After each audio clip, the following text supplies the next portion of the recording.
It's an ordinary plant. It's a boring plant. It's an ugly plant.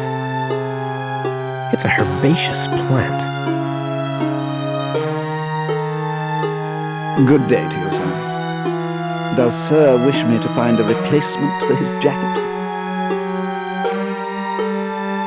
What's wrong with my jacket? It's not quite the caliber of attire we're used to in this establishment, sir. Would you like me to completely strip? I don't think that will be necessary. Sir is obviously happy with his dress. Can I book a room here? Sir should be aware that due to the gambling element that exists here, we ask patrons to pay for accommodation in advance. Can you accept my solemn promise as advance payment for a room? With all due respect, sir, I cannot accept the word of any man who considers leather apparel to be a necessary part of his wardrobe.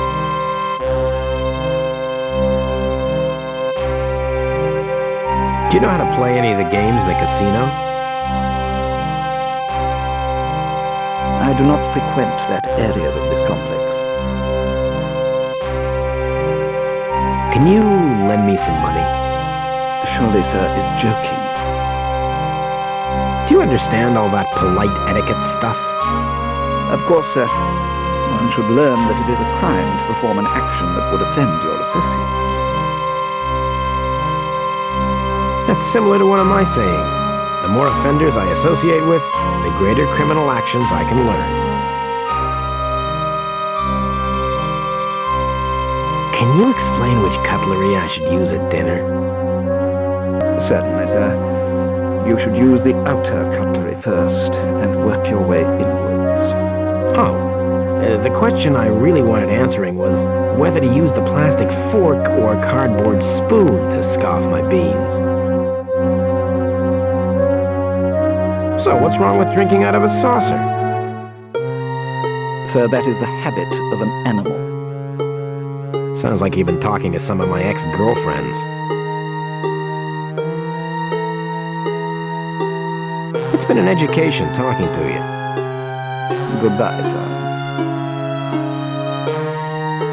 Looks like there are several rooms down there.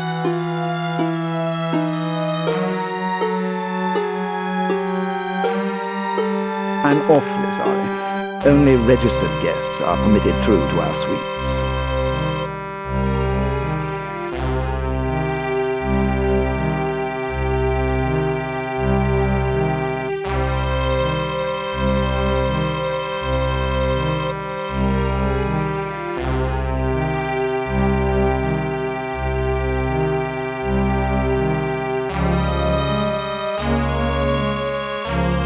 It's a painting. It's a fake old master. It's a Dadaist painting of a herd of bisons stampeding across the savannah. Probably.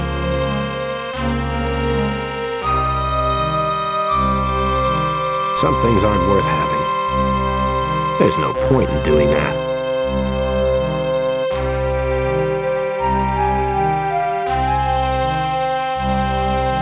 Can I help you, sir?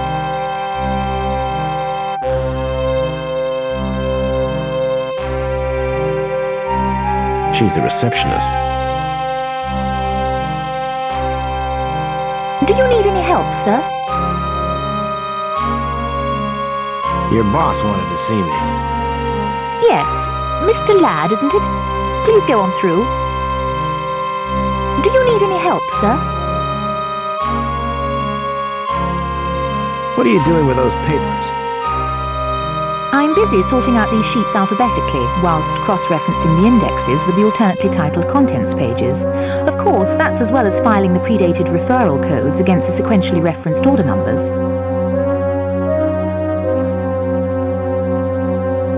If only I had the time, or even the slightest inclination to help you.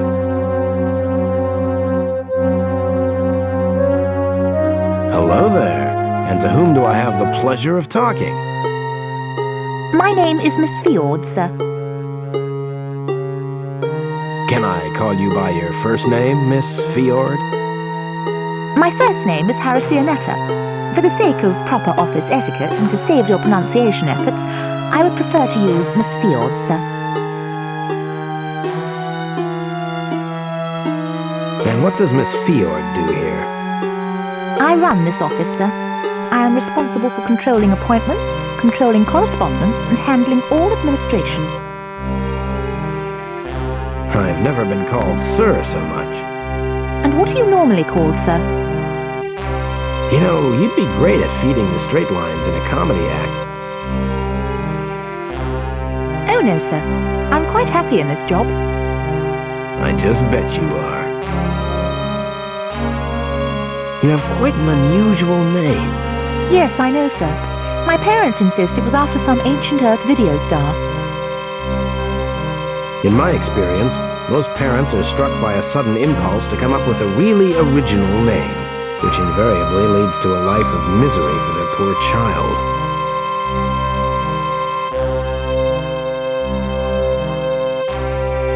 Well, what do you do to relax?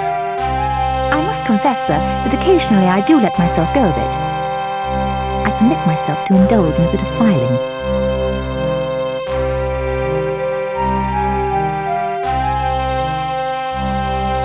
Thank you, sir.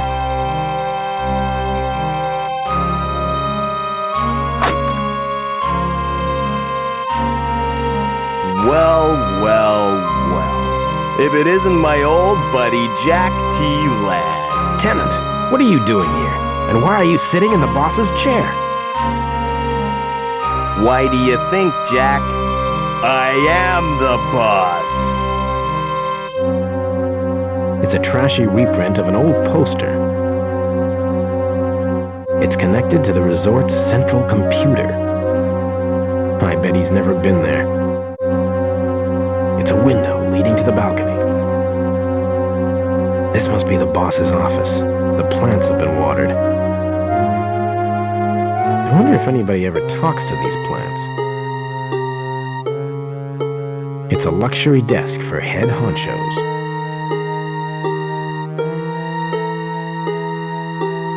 He's the owner of this joint.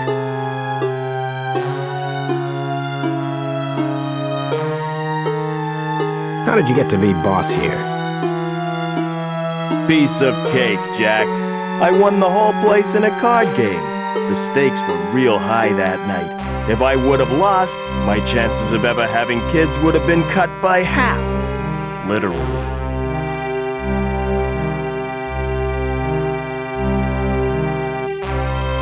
I haven't seen you in ages. Yeah, and I'm pleased to say that life is pretty good at the moment. In fact, coincidentally, things started looking up just after we parted company.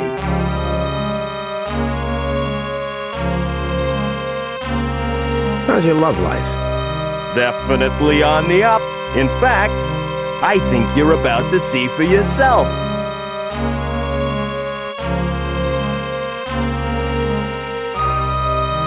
Hi there, boys. This is the beauty who is responsible for my extreme state of happiness. Jack, I'd like you to meet. Ruthie Papow to Papow. It's been a long time, Ruthie. You two know each other? So how well do you know Ruthie? Mostly in the biblical sense.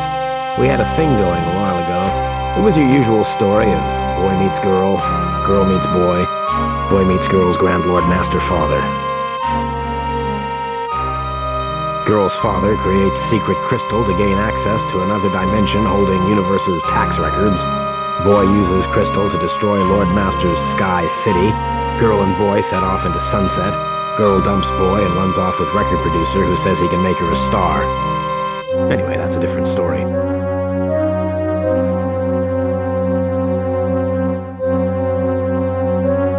How did you know I was here? When I heard that some guy was gambling away a ship that wasn't even his, I had this strange feeling that you were about. Why did you let me sweat in the kitchens? Hey, Jack, I still owed you for that time I ended up bound naked and covered in honey next to the den of hungry and randy prickly bears. Remember?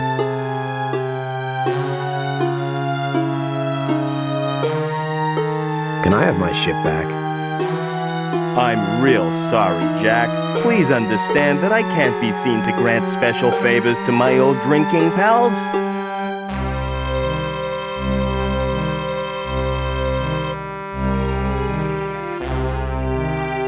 See you around, Tenant. Count on it, Jack.